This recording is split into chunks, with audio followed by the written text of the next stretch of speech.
안녕하세요. 자, 현대시 마스터 클래스 스텝 4 시의 표현 요소 강의 시작하겠습니다. 자, 시의 표현 요소라고 한다면 우리가 흔히 시의 개념 했을 때 떠오르는 여러 가지 표현법들, 이런 것들이 바로 시의 표현 요소잖아, 그치? 그래서 여러분들이 가장 익숙하게 접해왔을 텐데, 사실 그거 외에 상징이랄지 아니면 시적 여운이랄지 아니면 이미지랄지 기타 등등의 표현 요소에 해당하는 개념들은 엄청나게 많아. 여기에 지금 나와 있는 개념뿐만 아니라, 그래서 그것들은 다음 시간과 다다음 시간에 걸쳐서 정리를 할 거고, 오늘은 우리가 흔히 표현법이라고 했을 때 떠오르는 무슨 법이라고 되어 있는 이런 거 있지? 이런 걸 함께 한 방에 정리해보는 시간 갖도록 할 거다. 자, 여러분들이 지금 여태까지 중학교 거쳐서 고등학교 오는 과정까지 여기에 나오는 표현법 한 번도 안 들어본 사람은 단 한 명도 없어. 그래서 여러분들이 이미 익숙해져 있는 이름일 텐데, 그럼에도 불구하고 이거를 수업하는 이유는 무엇이냐? 자, 지금까지 여러분들이 공부해왔던 방식 이럴 거야. 어떤 교과서나 어떤 문제집이나 교재에 나오는 어떤 시, 어떤 작품을 봐. 그리고 그 작품 속에서 어떤 부분에서 그 부분에 역설법이 쓰였대, 영탄법이 쓰였고 대구법이 쓰였대 라는 거 보고, 아, 이 부분이 바로 대구법이구나, 이런 게 바로 대구법이구나 라고 개념을 익히고 넘어가는 정도. 그렇게 공부를 했을 거야. 그렇지? 모두가 다 그렇게 한다고. 자, 그런데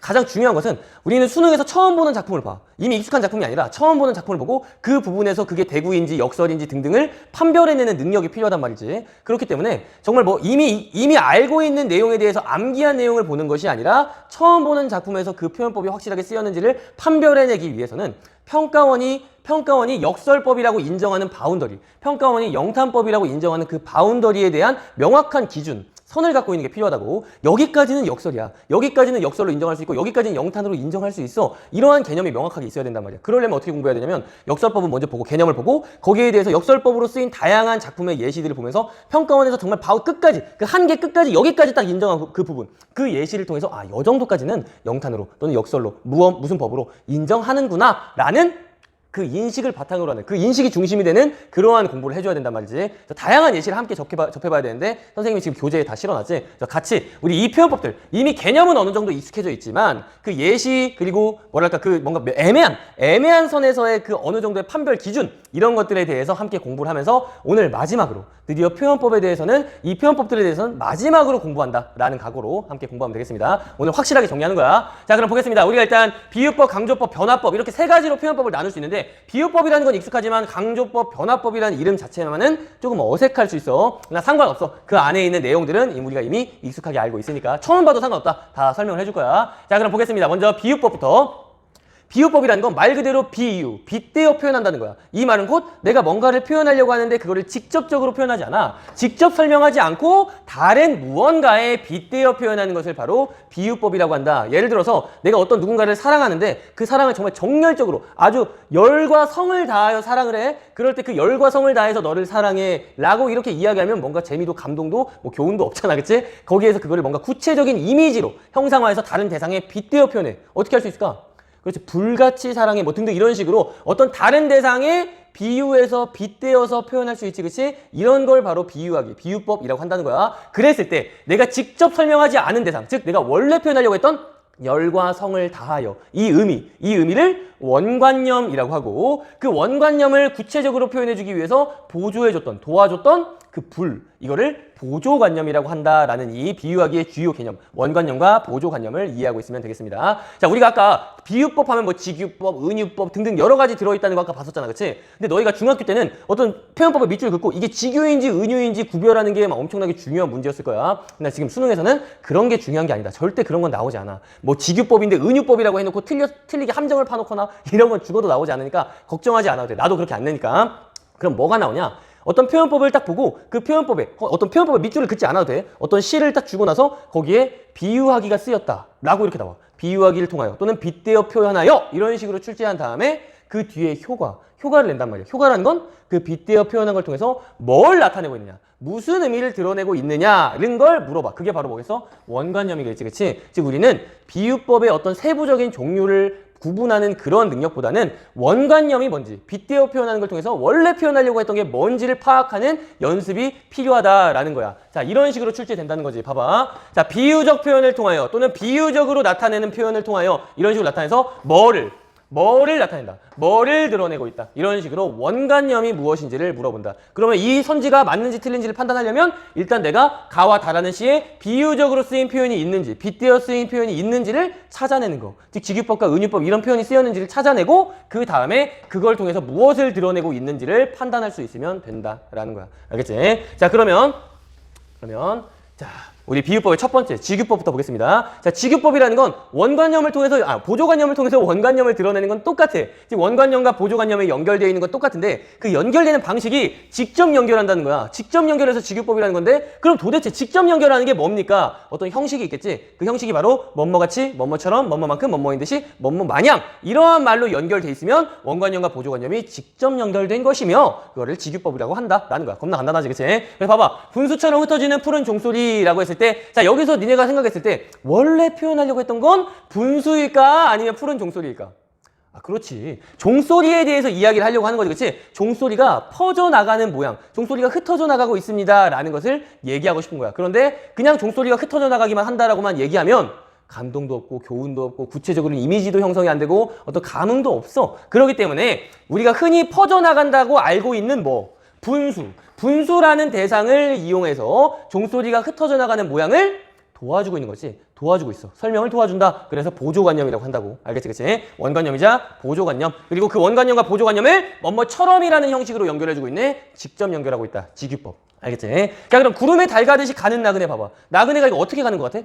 자, 어떤 모양을 나타내는 걸까? 원관념이 뭘까? 나그네가 굉장히 겁나 열정적으로 막 열과 성을 다해서 막 엄청 빠르게 달리고 있어? 아니지. 천천히 유유자적하게 가는 모양을 나타내고자 하는 거지. 그게 바로 원관념이야. 그 원관념을 나타내주기 위해서 보조관념, 구름의 달이 이렇게 지나가듯이 천천히 지나가는 그 모양을 통해서 나타내주는 거지. 그치? 보조관념이라고 할 수 있겠고 뭐 하는 듯이 라는 것을 통해서 연결하니까 직유법이다. 이렇게 알면 되는 거야. 자, 이런 비유하기를 통해서 어떤 내가 원래 표현하려고 하는 것을 뭔가 구체적으로 그리고 굉장히 뭐랄까 감각적으로 표현할 수 있는 게 바로 비유하기의 장점이다. 효과다는 거 알아두면 되겠다. 그 다음에 자, 은유법 보자. 은유법이라는 건 직유법과 달리 은근히 비유하는 거야. 그래서 뭐뭐같이 뭐뭐처럼 이러한 직접적인 연결의 형식이 없어. 그냥 A는 B의 형식으로 뭐는 뭐다 라는 형식으로 은근히 같은 것처럼 연결하는 게 바로 은유법이다. 자, 그럼 보자. 이거 보자. 이것도 역시 원관념과 보조관념이 무엇인지를 판단하는 것이 중요해. 즉 원관념이 어떤 의미를 드러내려고 하는 것이냐. 자, 여기서 나와 나를 빼 당신과 행인 중에 원관념은 뭘까? 원래 표현하려고 하는 거. 그렇지. 나와 당신이겠지, 그치? 나와 당신을 나룻배와 행인으로 비유하고 있는 거야. 근데 비유하는 형식이 뭐뭐는 뭐뭐다라는 은근히 비유하는 형식이니까 은유법이라고 하는 거고. 간단하지, 그치? 자, 그럼 봐. 나와 당신의 관계가 나룻배와 행인의 관계로 비유되고 있는데 도대체 어떤 관계일까? 그렇지. 이게 나룻배와 행인의 관계를 생각해보면 쉽게 답을 찾을 수 있는데 보통 나룻배는 어때? 행인을 뭐 해줘? 태워주지, 그치? 나룻배는 행인은 나룻배를 이렇게 밟고 이렇게 타고 가. 그럼 이제 길을 건넜어. 강을 건너면 행인은 나룻배한테 나룻배야 고마워 하면서 나룻배 이렇게 안고 가냐? 아니지, 그치? 나룻배 버리고 가지, 그치? 그런 관계라는 거야. 나는 당신을 위해 밟히면서 헌신하면서 봉사하는데 당신은 나를 이용하고 가치가 닿으면 떠나가는 그런 존재다라는 것. 즉 나와 당신의 관계가 뭔가 일방적인 그런 관계구나라는 것을 나룻배와 행인의 관계를 통해서 유추할 수 있는 거지, 그치? 이게 바로 비유라고. 그 다음 내 마음은 호수요 그대저. 자, 내 마음이 호수래. 자, 여기서 원관념은 뭘까? 그렇지. 내 마음의 상태겠지, 그치? 내 마음이 호수같이 넓고 잔잔하고 평화로우니 그대 나한테 오라라는 뜻이야, 그치? 이렇게 비유하기를 통해서 원관념, 원래 드러내고자 하는 게 무엇이냐 그거를 판단할 수 있으면 된다라는 거. 자, 그럼 이제 의인법 보자. 자, 의인법 별표. 의인법은 아주 중요한데 자, 왜 중요하냐? 여기서 너희들이 의인법 모르는 사람 단 한 명도 없어. 한 번이라도 의인법을 한 번도 못 들어봤다 찾아와봐. 없을 거야. 거짓말이잖아. 다 들어봤지, 그치? 사람이 아닌 대상을 사람처럼 표현하는 게 바로 의인법이라고. 근데 여기서 내가 여러분들한테 의인법의 예시를, 어떤 예시를 주고 이거 의인법이냐 아니냐 판단해보라고 하잖아? 그럼 여러분들 중에 한 반전은 틀려. 왜 그러냐? 이 의인법의 명확한 바운더리를 여러분들이 모르고 있기 때문이야. 그래서 그 바운더리를 설명할게. 일단 봐. 사람이 아닌 사물이나 관념에 사람처럼 표현하려고 한다. 자, 수능에 뭐라고 나오냐? 인격을 부여한다라 그래. 인격을 부여하여. 자, 여기서 인격이란 그럼 뭡니까? 바로 너 인격 문제 있어 할 때 그 인격이야. 인간의 자격.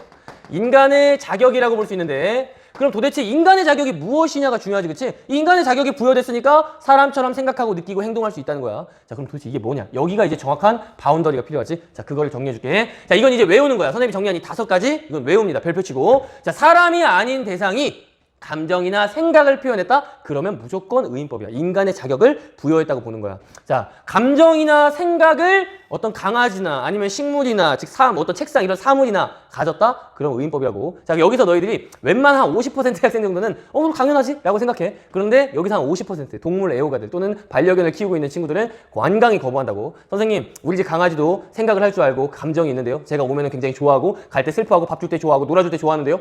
감정 있는데 왜 그러세요? 우리 집 강아지한테 사과하세요 등등 이렇게 막 강아지를 좋아하는 친구들 나도 강아지를 키워봤기 때문에 감정이 있다는 거 생각이 있다는 거 다 알아. 이거를 부정하는 게 아니야. 그러나 문학적 학문적으로 봤을 때 학문적으로 봤을 때 일단 감정과 생각과 같은 고차원적인 정신적 기제는 인간이 가지고 있다. 인간만의 고유 영역이라고 일단 여기기 때문에 어쩔 수 없이 공감이 안 되더라도 외울 수밖에 없다. 알겠지 그치? 자 그래서 우리 집 강아지가 굉장히 슬퍼한다. 우리 집 강아지가 눈물을 흘린다. 이런 표현이지. 다 의인법이야. 알겠지? 자, 그 다음에 강아지가 나를 반겨한다. 이것도 역시 의인법인 거야. 자, 그 다음에 사람과 같이 행동한다. 이것도 역시 의인법이겠지. 이건 당연하지, 그치? 사람과 같이 행동하는 거. 사람만이 할 수 있는 행동을 한다는 거야. 예를 들어서 뭐 강아지가 춤을 춘다고 할든지 강아지가 노래를 부른다든지 이런 것들. 강아지가 악수를 한다든지 이런 것들 사람의 행동이지, 그치? 당연히 의인법이다. 그 다음에 사람의 신체를 소유하는 것도 당연히 의인법이겠지. 자, 근데 이거를 우리가 의인법으로 흔히 인식 못하는 경우가 있어. 강아지 처음 분양받았을 때 너희 뭐 하냐? 뭐 시키지? 뭐부터 훈련시켜?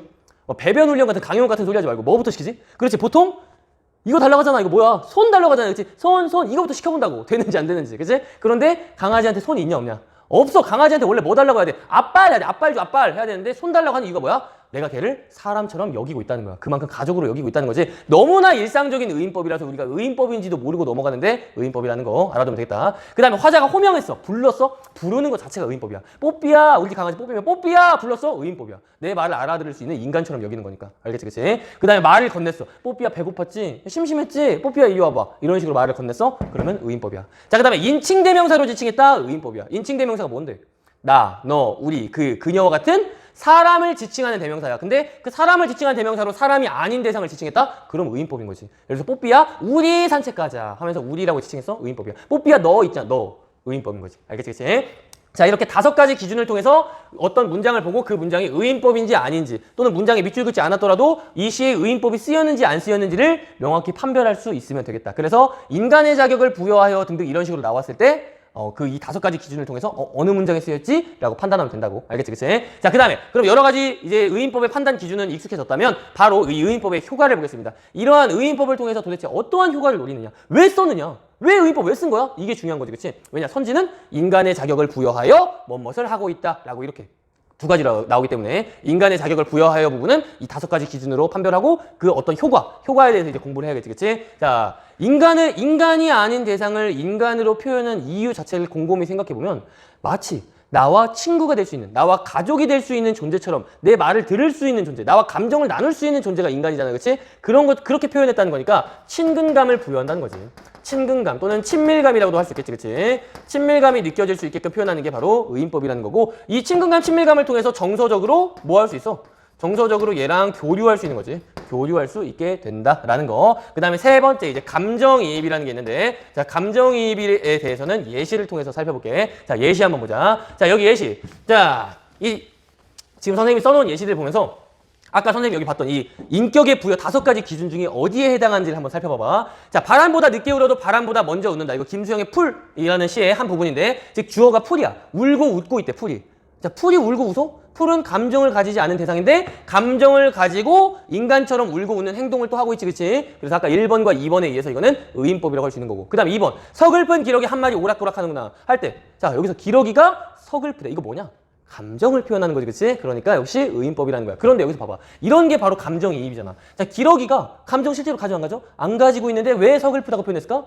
자, 기러기가 서글픈 게 아니라 실제로 누가 서글퍼? 시적 화자가 서글픈 거지. 그치? 근데 자기의 감정을 보고 기러기가 서글프다고 여겨지는 거야. 우리가 보통 이러지. 똑같은 비가 내리는 환경을 봐도 내가 기뻐. 그러면 시원하다. 파전이나 먹어볼까? 이렇게 생각하지만 내가 기분이 더러워. 그러면 하늘이 눈물을 흘리는구나. 이런 식으로 내 감정에 따라서 그 어떤 사물을 판단하잖아. 그치? 내 감정을 이입하는 거. 자, 그럼 봐봐. 기러기는 원래 동물이야. 감정을 가지지 않은 대상인데 내 감정을 이입해서 감정을 가지는 것처럼 표현했네? 그러면 감정이입이 됐다라는 것은 곧 뭐다? 의인법이라는 거야. 즉 의인법을 썼으면 감정이입을 통해서 누군가의 어떤 감정을 가지지 않는 객관적 상관물이 감정을 가지는 것처럼 표현했으면 바로 뭐랑 연결된다고? 의인화가 된다. 의인법이 된다 라고 이렇게 알면 되겠다고. 의인법과 감정이입은 따로 뗄 수 없는 어떤 그러한 관계예요. 자, 의인법이 있었다고 해서 다 감정이입은 아니야. 알겠지? 이런 것처럼 그렇지만 감정을 표현한 어떤 이런 대상, 감정이입이 되는 대상 이런 것은 100% 의인법이라고 할 수 있다라는 거 알면 되겠고. 자, 그 다음에 밤하늘 속 별이 반짝반짝 손짓을 한다. 이건 어디에 해당할까? 그렇지. 인간의 신체이자 인간의 행동이지, 그치? 맑은 샘물의 노랫소리는 인간의 행동. 자, 밭은 우리에게 과일과 야채를 선물한대. 선물하는 것도 역시 인간의 행동이지, 그치? 꽃아! 불렀다. 꽃아. 부르자마자 호명하는 거. 의인법. 너는 해서 이 인칭대명사로 지칭하는 것도 역시 의인법이다. 알겠지, 그치? 자, 그래서 의인법의 예시와 의인법의 효과까지 보고, 자, 선지의 실제로 수능이 어떻게 나왔는지, 평가원에 어떻게 나왔는지 보자. 자, 보면은 자연물에 인격을 부여하여, 이거는 뭐 그냥 모의고사인데, 인격을 부여하여 시적 의미를 드러낸다. 이건 너무나 당연한 거지. 모든 표현법에서 시적 의미가 안 드러나는 건 없어. 이거 좀 이따 할게. 시적 의미 드러나는 거고. 어쨌든 인격을 부여하여 이런 식으로 출제된다는 것이고, 인격을 부여하여 정서적으로 교감한다, 나눈다는 거지, 그렇지? 인간의 대상으로서 인간처럼 여겼기 때문에 정서적으로 교감할 수 있게 되는 거야. 자, 사물의 인격을 부여하여 화자의 감정을 이입하고 있다, 그렇지? 의인법을 통해서 감정이 이입하는 부분, 그렇지? 감정 이입이 드러나면 무조건 다 의인법이다라는 거 알면 되겠고. 자, 그 다음에 자연물의 인격을 부여하여 대상과의 거리를 좁힌다. 이게 바로 아까 그 정서적으로 교감할 수 있게끔 거리 밀접하게 한다는 것이고, 친근감을 나타낸다, 친밀감을 나타낸다. 같은 말이고요. 자, 이렇게 알면 되겠고, 그 다음에 화류법 보자. 자, 화류법이라는 건 살아있을 활자야. 즉, 살아있지 않은 대상에 살아있는 생물적 특성을 부여한다라는 건데, 그래서 살아있는 생물처럼 여긴다는 건데, 생물적 특성을 그럼 왜 부여하냐? 효과가 무엇이냐? 무엇일까? 생물적 특성을 부여하면? 그렇지, 뭔가 살아있는 듯한 느낌이 나겠지, 그치? 그게 바로 뭐라 그래? 생동감이라 그러지. 생동감을 준다라는 거. 자, 파도가 무섭게 몰아친다라고 해도 되는데, 달려온다라고 표현함으로써 파도가 진짜 달려오는 듯한 모양, 생동감이 느껴지잖아, 그치? 이런 게 화류법이다라는 거야. 선생님, 그럼 왜 의인법은 안 되나요? 자, 의인법이 안 되는 이유는 이 달려온다라는 행동 자체가 인간의 자격을 부여하는지를 판단해봐.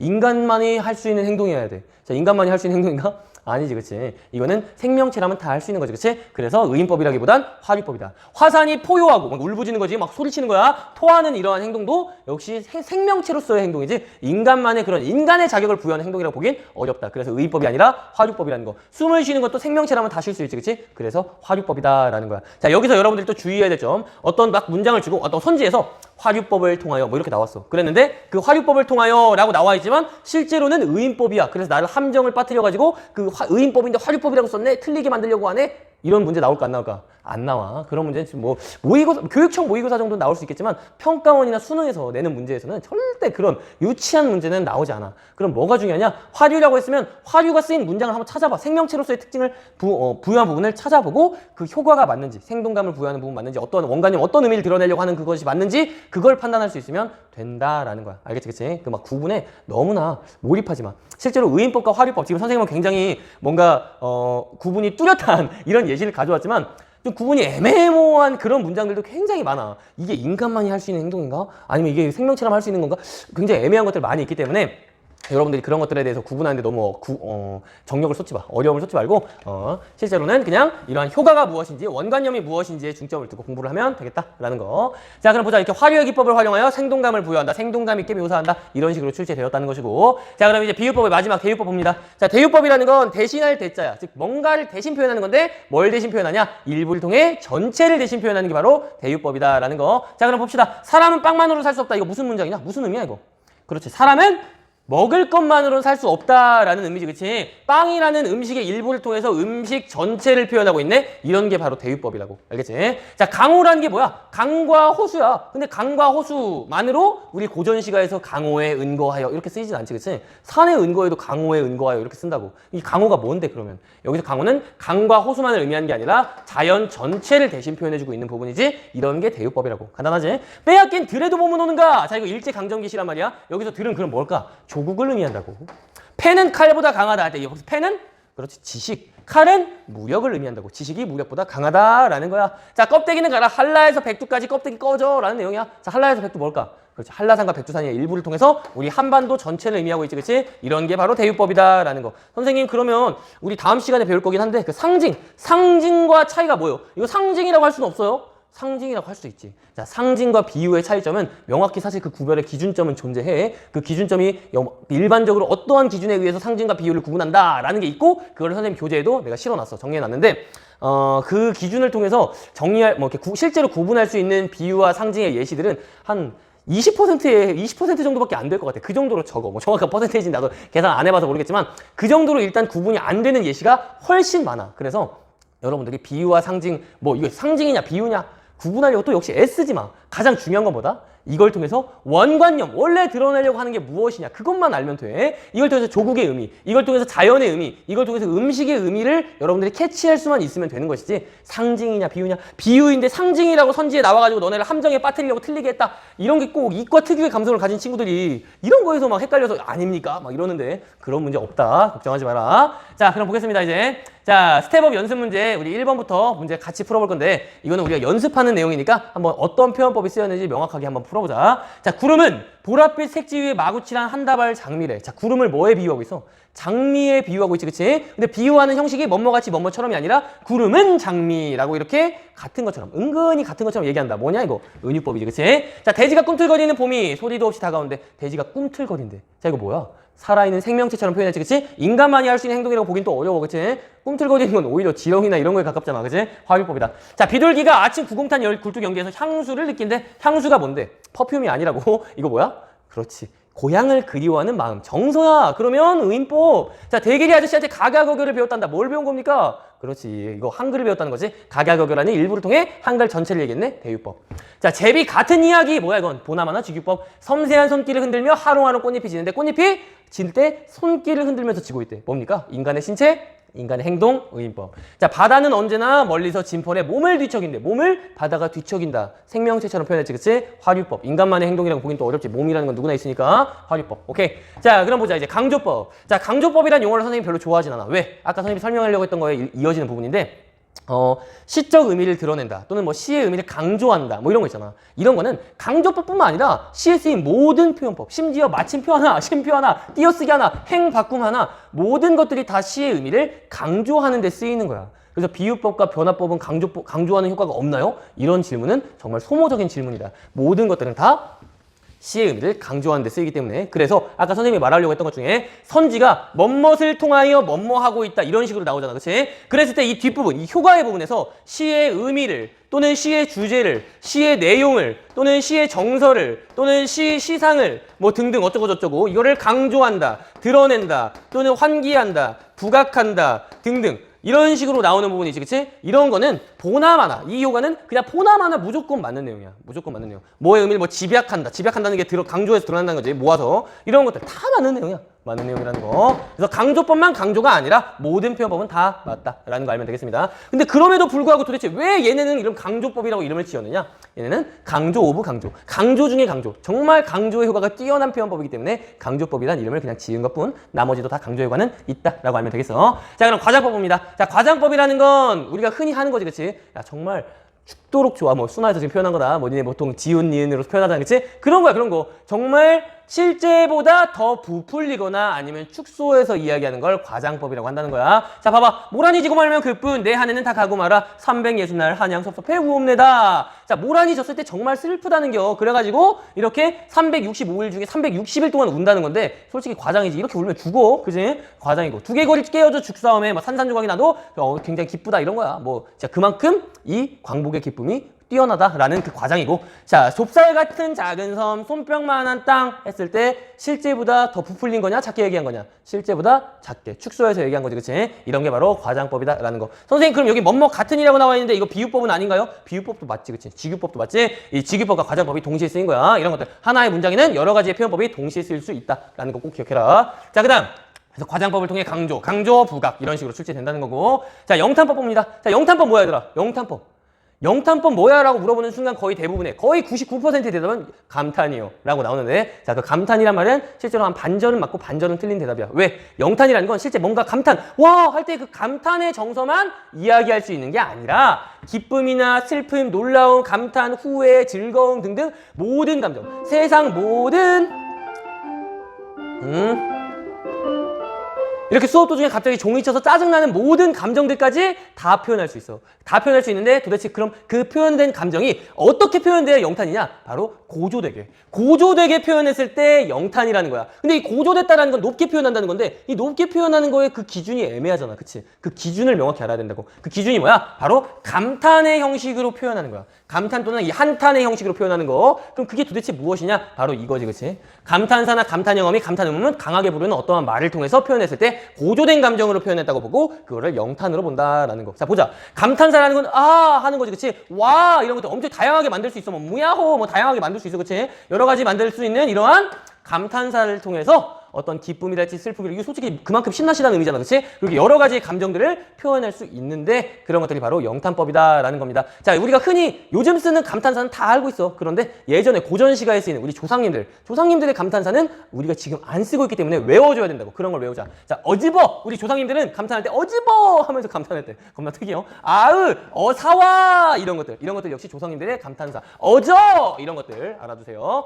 그다음에 감탄형 어미 지금도 쓰고 있는 뭐뭐 하는구나, 그렇구나, 좋구나. 이런 것들. 와 정말 멋지구나 이런 것들 감탄사지, 그치? 기쁘구나, 기쁘구려, 맛있구려 이런 것들 다 역시 감탄사고, 감탄사란다. 감탄형 어미고 반드시 영탄법으로 연결 지으면 되겠다라는 거. 자, 그 다음에 요즘은 잘 쓰진 않아. 그러나 쓰기는 써. 그러나 아주 좀 예스러운 감탄형 어미 바로 뭐뭐 하는 도다, 그렇도다 이런 것들. 니네가 이걸 모르면 이게 영탄법인지 죽어도 몰라. 꼭 알아두라고. 그래서 뭐뭐 하는 도다, 그렇도다, 저렇도다 이렇게 얘기했을 때, 그치? 뭐 기쁘도다 이렇게 하면 영탄법인 줄 아는데 뭐 그렇도다 이렇게 나오면은 영탄법인지 모른다고. 그래서 감탄형 어미가 쓰면 영탄법이다. 꼭 알아둬. 뭐뭐로다, 뭐뭐이로다 할 때 쓰는 거야. 뭐 책이로다, 뭐 그렇도다, 뭐 등등. 자, 그 다음에 뭐뭐인겨, 뭐뭐일샤, 뭐뭐일셔로도 나오는데 이런 것들도 역시 고전 시간에 나오는 감탄형 어미입니다. 외워두세요. 자, 그 다음에 감탄 의문문. 감탄 의문문이라는 건 의문의 형식인데 뭔가 굉장히 고조된 상태로 의문문을 끝맺어서 이 뭔가 감탄 영탄의 의미가 드러나게끔 만들어주는 의문의 형식을 바로 감탄 의문문이라 그래. 그 의문문의 형식을 외워놔야겠지. 그래서 뭐뭐 하랴, 야, 내가 설마 배신하랴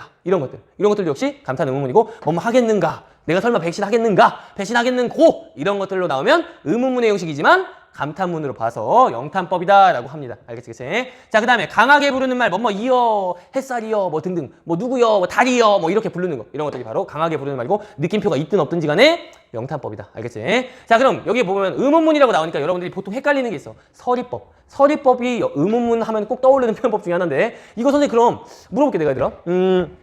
이 대학에 합격할 수만 있으면 정말 얼마나 좋겠는가? 이 대학에 합격할 수만 있으면 정말 얼마나 좋겠는가? 라고 얘기했어. 자, 그거 영탄법일까 서리법일까? 그렇지. 바로 영탄법과 서리법 둘 다 되는 거야. 아까 선생님이 얘기했지? 하나의 문장에는 2개 이상의 표현법이 동시에 쓸 수 있다. 서리법이라는 건 의문의 형식이지만 실제로 의문이 아닌 거지, 그치? 이 대학에 합격할 수만 있으면 정말 얼마나 좋겠는가? 라는 건 이 대학에 합격할 수 있으면 정말 좋겠다라는 거지, 그치? 의문의 형식이지만 실제 물어보는 게 아니라 좋겠다라는 의미를 표현하는 서리법이자 감정이 고조된 상태에서 감탄 의문문으로 표현한 영탄법이라는 거. 알겠지, 그치? 2개가 동시에 쓰였다라는 거. 알겠습니다. 자, 그러면 이제 영탄법의 예시를 보면서 실제 찾아보자. 자, 이거는 무조건 감탄사가 쓰였으니까 무조건 일단 영탄법이야. 슬픔의 정서를 표현하는 거지, 그치? 실제 감탄이 아니라. 자, 심중에 남아있는 말 한마디 끝끝내 마주하지 못하였구나, 못하였구나 라는 이 감탄형 어미를 썼기 때문에 영탄법. 사랑하던 그 사람이여 강하게 불렀기 때문에 영탄법. 가야 할 때가 언제인가를 분명히 알고 가는 이의 뒷모습은 얼마나 아름다운가. 이게 실제로 영탄법과 서리법 동시에 쓰인 문장으로 출제됐었지. 자, 얼마나 아름답다, 정말 아름답다라는 서리법이자 아름다운가 고조되게 표현한 영탄법이다. 자, 님이여 사랑이여 첫걸음이여 강하게 부르는 말 영탄법. 마침 느낌표 없지만 영탄법이지. 고운 봄의 향기가 어리우도다. 자, 이런 거 니네가 이 감탄형 어미를 모르면 영탄법이 이제 구분을 못해요. 그래서 영탄법이라는 거 알아두세요. 감탄형 어미. 오케이. 자, 그럼 보자. 영탄의 어조로 시상을 집약하여 표현하고 있다. 자, 이거 맞냐? 자, 봐봐. 영탄의 어조라는 건 영탄법이라는 거고, 시상을 집약하고 있다. 이거 맞을까 틀릴까? 자, 시상을 집약한다는 건 시의 내용을 모아서 강조한다는 거야. 시의 내용을 강조하는 건 모든 표현법이 다 맞다고 했지, 그치? 맞다. 오케이. 자, 영탄의 어조가 쓰였는지만 보면 되겠고요. 이렇게 영탄과 서리적 표현 동시에 쓰였다는 거 나올 수 있죠. 고조된 감정을 표현한다. 이런 것들 나오고 있고요. 자, 그 다음 반복법. 너무 쉽지, 반복법은 말 그대로 반복한다는 거고, 온율 형성, 의미 강조 효과 있다는 거지, 그치? 자, 여기서 너희가 알아둬야 될 점은 변주가 뭐였지?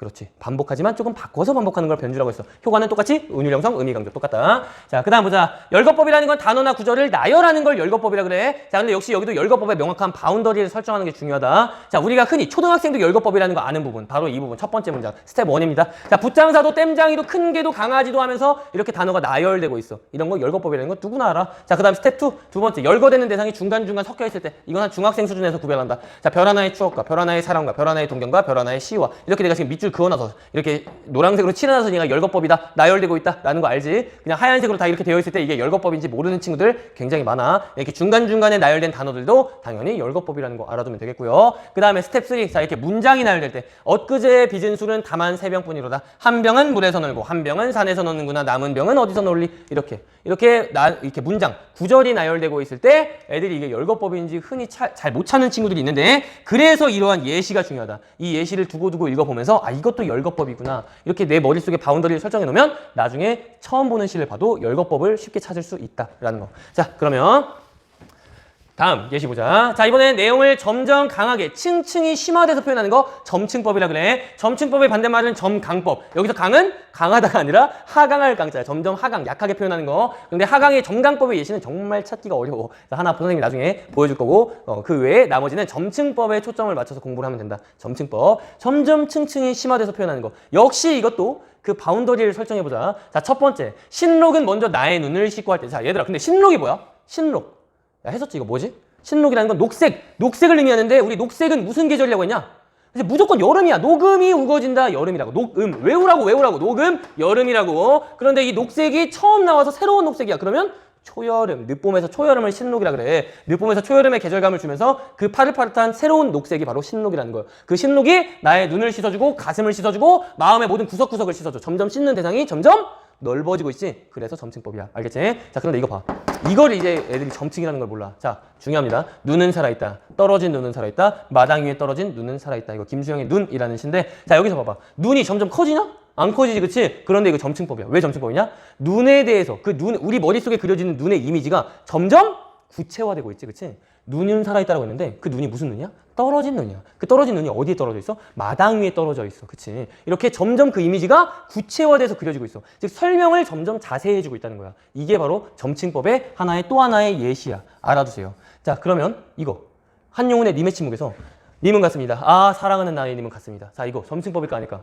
점층법인 거야. 님은 같습니다 했는데 그 님이 사랑하는 나의 님이구나 라고 이렇게 점점 그 설명을 자세히 해주고 있지. 그러니까 이미지가 점점 구체화되지. 그런 게 바로 점층법이다. 알겠지? 이런 예시도 점층법이구나 알면 되겠고요. 마지막 이건 뒤지고 뒤져서 계속 뒤져서 이런 거니까 점층법이겠지. 그치? 너무 쉬운 거고. 자, 오케이. 자, 그래서 점층법을 통해서 어쩌고저쩌고 의미를 강조한다. 감정의 고조를 이룬다. 너무나 당연한 내용이고. 자, 대조법 봅니다. 대조법이라는 건 서로 대조되는 거, 반대되는 걸 얘기해. 반대되거나 대립되는 걸 통해서 뭐 하겠어? 어떤 효과가 있겠어? 그렇지. 무언가를 강조하는 효과가 있는 거야. 왜 강조될까? 그냥 우리가 뭐 하나만 있으면 별로 그 효과가, 특징이 잘 안 드러나는데 그거랑 반대되는 게 그려져 있으면 그 특징이 선명하게 부각된다는 거야. 자, 우리가 생각해봐. 크리스마스 생각해봐. 자, 크리스마스 너희는 학생이니까 뭐 크리스마스 되면 다 좋아. 모두가 좋아. 그런데 너희가 이제 항상 놀고 있는, 항상 좀 약간 쉰다고 볼 수 있는, 그러진 않아. 굉장히 열심히 공부하지만, 어쨌건 간에 이렇게 학생이 아니라고 할 수 있는 성인의 입장에서 크리스마스가 됐어. 그랬을 때 그 반응이 극과 극으로 나뉘어. 굉장히 기뻐하는 부류와 굉장히 크리스마스 극혐하는 부류. 왜 그럴까? 왜 극혐할까? 그 사람 어떤 사람들인 것 같아? 그렇지. 솔로인 사람들이 그러겠지. 근데 보통 생각해봐. 야, 그 사람들이 그 크리스마스 때만 솔로였던 게 아니야. 원래 걔네들은 없었어. 원래 솔로였는데 갑자기 크리스마스가 돼서 왜 슬퍼지는 걸까? 그렇지. 부각되니까 그러는 거야. 내 외로움이 부각되니까. 왜? 나와 대조되는 커플들이 출몰하는 시기거든. 그래서 어떠한 특징을 부각시키는 효과가 있기 때문에 슬퍼진다라는 거. 이게 바로 대조법의 효과겠지, 그치? 우리가 흔히 알고 있는 연예인 중에 장도연, 굉장히 키 농구 선수처럼 커 보이지만 실제로는 그렇게 크진 않아. 170 초반 정도 되나? 잘 모르겠어. 근데 그렇게 크진 않는데 왜 그렇게 커 보여? 그렇지. 그와 대조되는 박나래가 옆에 있기 때문에 대조되는 거야. 그 효과가 부각되는 거야. 알겠지? 자, 그럼 여기서 대조법이 뭔지는 알겠는데 여러분들이 또 하나 알아둬야 될 거. 바로 이 대비라는 개념이야. 대비. 자, 이 대비라는 개념은 대조라는 개념과 명확히 같은 개념은 절대 아니야. 대비는 뭔가 진짜 완전 극명하게 반대되는 것만 그렇게 나열하는 게 아니라 뭔가 서로 그냥 다른 대상, 서로 다른 대상이 병치되어 있을 때 그 어떤 다른 대상의 그 특징이 부각되는 거. 그게 바로 대비라 그래. 근데 효과는 똑같이 선명하게 부각시키는 효과. 그러나 개념은 다르다. 완전 반대되는 거. 대립되는 거, 반대되는 거. 대비는 서로 그냥 다른 대상을 대비시키는 거. 그러나 수능에서는 이 대조와 대비를 혼용해서 써. 혼용해서 쓰기 때문에 여러분들이 대조와 대비를 크게 구분할 필요는 없다라는 거야. 알겠지? 자, 여러분들 특히 또 이과 감성을 가진 친구들이 선생님 이건 명확히 대조인데 대비라고 썼네요. 이건 나를 함정에 빠뜨리는 것 같아요. 나는 걸리지 않아요. 후훗 하면서 그걸 틀렸다고 하면 안 되는 거야. 대조와 대비는 혼용해서 쓴다라고 알면 되겠어. 넓은 의미로 생각하면 돼. 자, 이거 봐봐. 내 마음은 연약하나 껍질은 단단하다. 이게 바로 대조야. 그치? 그냥 대비로 나올 수 있어. 근데 무슨 말인지 알겠지? 그 다음에 어두운 방 안에 밝은 숯불이 피고. 자, 이거 봐. 검정색과 붉은색이야. 검정색과 붉은색은 대조된 색깔이야?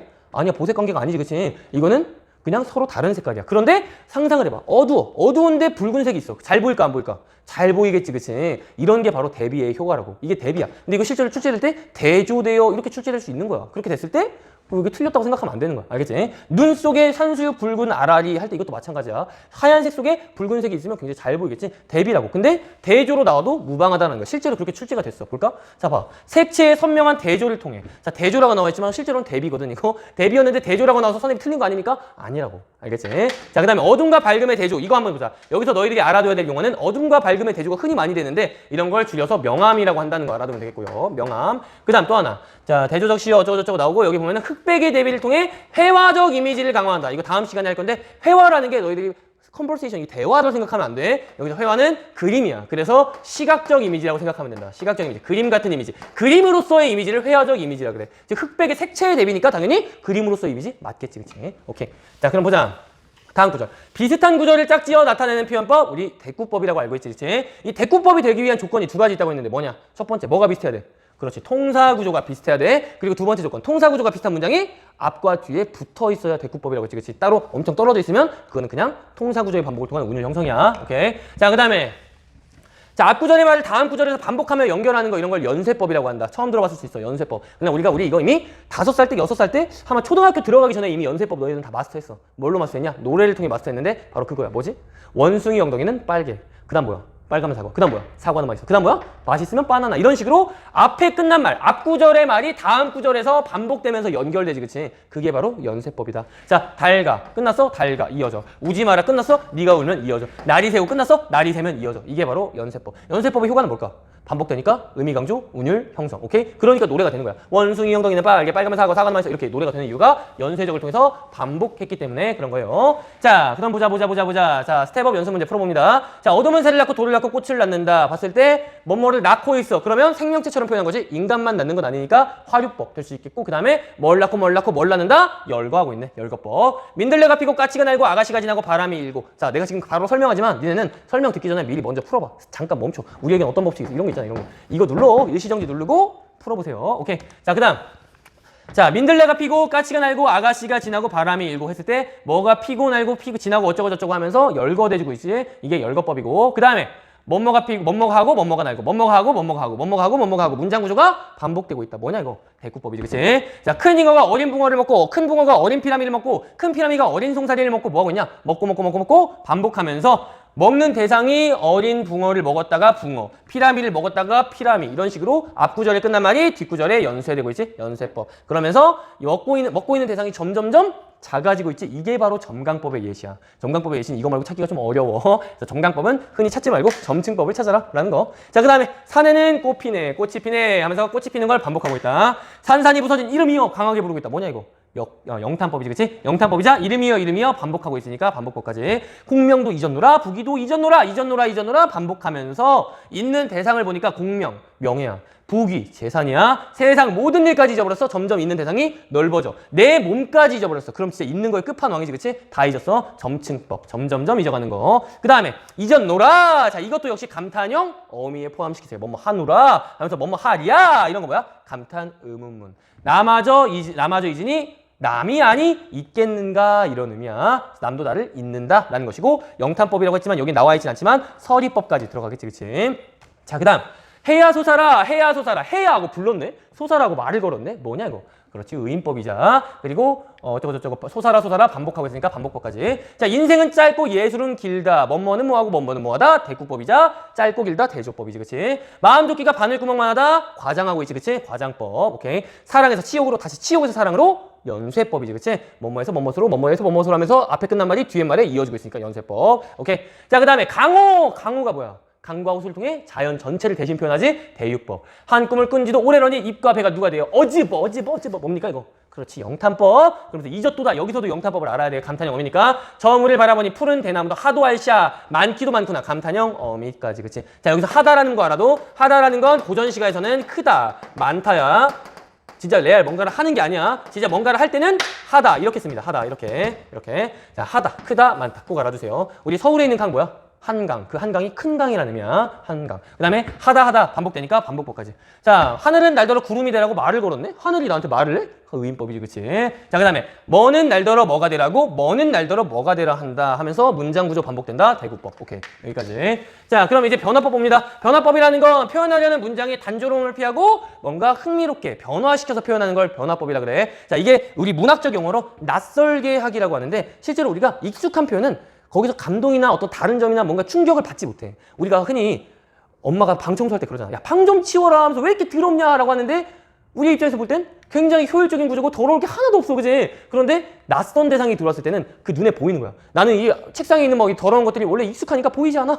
그런데 처음 보는 사람 봤을 때는 굉장히 눈에 띈다. 그래서 문장 표현도 뭔가 새롭게 변화시켜서 표현하면 사람들 눈에 더 띄고 감동과 감흥을 줄 수 있기 때문에 이러한 변화법을 쓴다라는 거야. 자, 그중에 첫 번째가 바로 반어법입니다. 반대로 표현하는 거지, 당연히. 반대로 표현하는 거. 자, 그래서 우리가 일반적인 표현법과는 다르잖아. 그래서 눈에 띈다는 거야. 자, 먼 훗날 당신이 나를 찾으시면 그때의 내 말이 잊었노라. 잊었다고 말을 한다는 거야. 자, 근데 이게 실제로 잊었느냐? 문장 끝에 보면 알아. 자, 오늘도 어제도 아니 있고 먼 훗날 그때에 잊었노라. 그러니까 오늘도 어제도 안 잊었어. 근데 먼 훗날 네가 나를 찾을 그때에 잊었다고 말을 한다는 거야. 이거 진짜 잊은 거야, 안 잊은 거야? 안 잊은 거지, 그치? 안 잊었는데 못 잊었는데 잊었다고 반대로 말하고 있지, 그치? 그래서 반어법이다 라고 한다는 겁니다. 그래서 반어의 효과는 어떻게 뭐 어쩌고저쩌고 하면서 뭐 이게 안 나오네. 반어적 효과는 뭐 눈에 띄는 효과, 뭔가 그 이미지를 구체적으로 그려주고 우리의 마음속에 정신적, 심리적인, 정서적인 그런 충격을 주는 효과가 있다라는 거. 반어법, 변화법의 일종이라는 거 알아두면 되겠어. 자, 그 다음에 역설법이라는 거. 자, 역설법이라는 건 앞과 뒤가